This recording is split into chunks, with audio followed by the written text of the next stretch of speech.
candidato a Ángel Luis de Corriente Roja.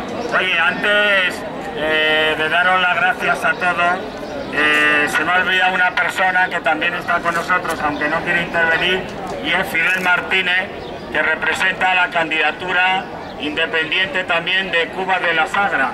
Se me había olvidado. Él dice que como hay dos que vamos a intervenir en el pleno de lo municipal, pues que como eso es parecido casi todo, que nos cede la palabra al hijo y a mí. Así que...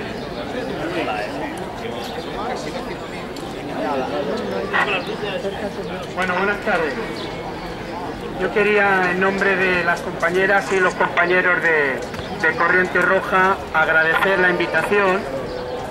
En realidad estamos aquí para manifestar nuestro apoyo a los compañeros de la candidatura y nuestro ánimo.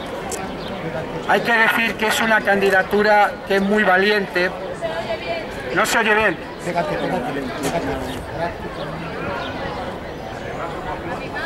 Sí. No, decía que veníamos a dar nuestro ánimo y nuestro apoyo a la candidatura, que es una candidatura que hay que reconocer que es muy valiente, porque hay que tener mucho mérito para, sin medios, solo basta ver el megáfono, presentarse, organizar una candidatura, venir a denunciar las cosas que están pasando, explicarle a la gente que hay salida a la crisis, que los trabajadores tenemos que buscar esa salida, presentar un programa, presentar medidas. Hay que tener mucho valor para ser una candidatura de gente humilde, de gente trabajadora que organiza todo esto.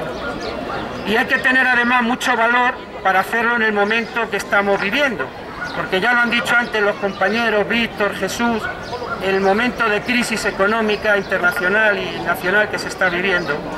Pero yo me quería referir también que hay una crisis enorme de descrédito.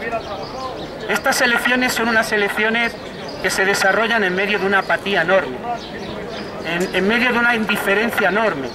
Y eso tiene que ver con un descrédito político de los gobiernos municipales, central, autonómico, que se han ganado a pulso.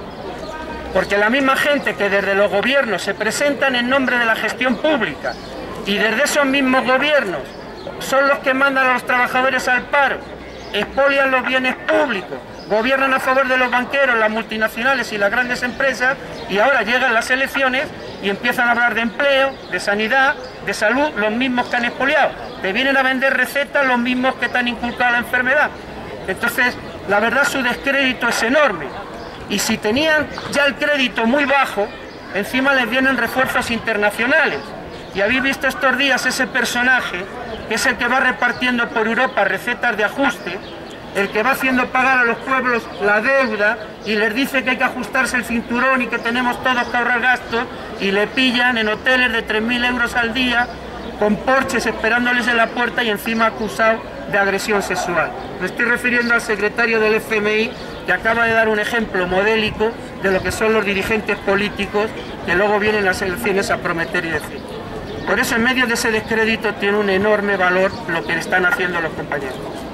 Y ahora, cuando llegan estas elecciones y la gente en medio de la indiferencia mira, yo creo que sería bueno preguntarles a todos esos candidatos, a los que vienen hablando de empleo, de salud, de educación, qué van a hacer con ayuntamientos que en estos años los han expoliado, han liquidado el patrimonio público y están endeudados hasta las cejas. ¿Cómo van a hacer las cosas que prometen? Si el día 22 quien entre en el ayuntamiento se va a encontrar con una deuda hasta las cejas, ayuntamientos entregados a los bancos y a las empresas. Por eso la única credibilidad posible es la de los candidatos que hablan como los compañeros y que empiezan diciendo: quien quiera hablar aquí de empleo, quien quiera hablar de derechos, de educación, de salud, tiene que empezar diciendo que los ayuntamientos no pueden pagar un solo euro de esa deuda que es ilegítima, que es un fraude. Es una deuda que han hecho a costa de poner los ayuntamientos al servicio de los banqueros. Y tiene que decirles que ese ayuntamiento no va a pagar ni un solo euro a esos banqueros. Que ese ayuntamiento tiene que utilizar todos sus medios, los que tenga, al servicio de defender la sanidad pública, la educación pública, los servicios sociales. Que se olviden los empresarios de seguir haciendo negocios con las arcas municipales. Eso es lo que tiene que empezar diciendo. Y ese es el mérito que tiene esta candidatura. Por eso, el día 22, ahora que tanto se discute del voto útil y del no voto útil, yo creo que el voto más inútil posible es el que da un reo a sus verdugos. Cada voto que se dé a los que estos años desde el gobierno central, los gobiernos autonómicos o los ayuntamientos nos han colocado en 5 millones de parados y han expoliado el suelo público y han expoliado los servicios sociales, es un voto que se va a volver contra nosotros. Porque van a hacer de los ayuntamientos órganos de gestión de la continuidad del ajuste económico y de la crisis capitalista. Eso es lo que van a hacer de los ayuntamientos.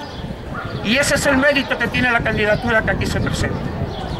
Yo quiero terminar diciendo, para no hacer esto más largo, que el día 22 sabemos que la vida va a seguir, como siempre, no va a ser ni el apocalipsis ni el renacimiento. La vida seguirá, esta gente va a seguir aplicando sus planes de miseria y de ajuste, es la única fórmula que tienen.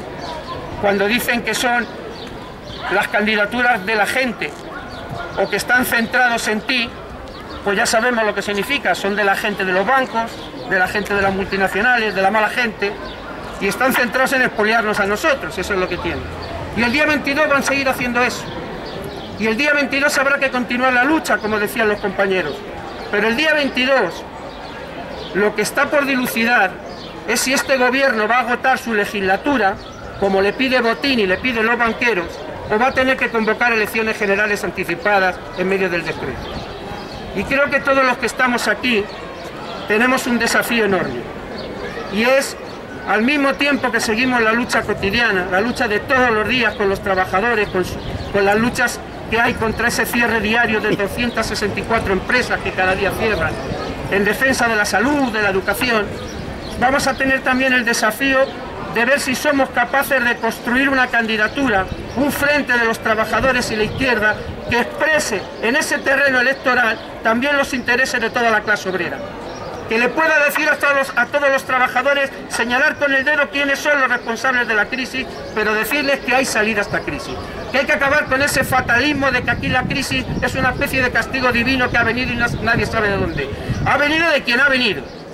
Y la solución a esa crisis pasa por medidas como las que hablaba Jesús, metiendo mano a los banqueros, a las grandes multinacionales, a las grandes empresas, expropiando esos bienes que se han hecho a costa de los trabajadores y el pueblo.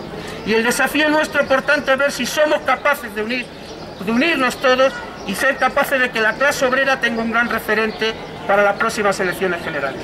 Termino entonces dando las gracias a Florencia y a los compañeros por la invitación y deseándoles lo mejor, convencido de que cada voto que se saque en Parla para esta candidatura va a ser un voto para la lucha y para el futuro de la clase obrera. Nada más.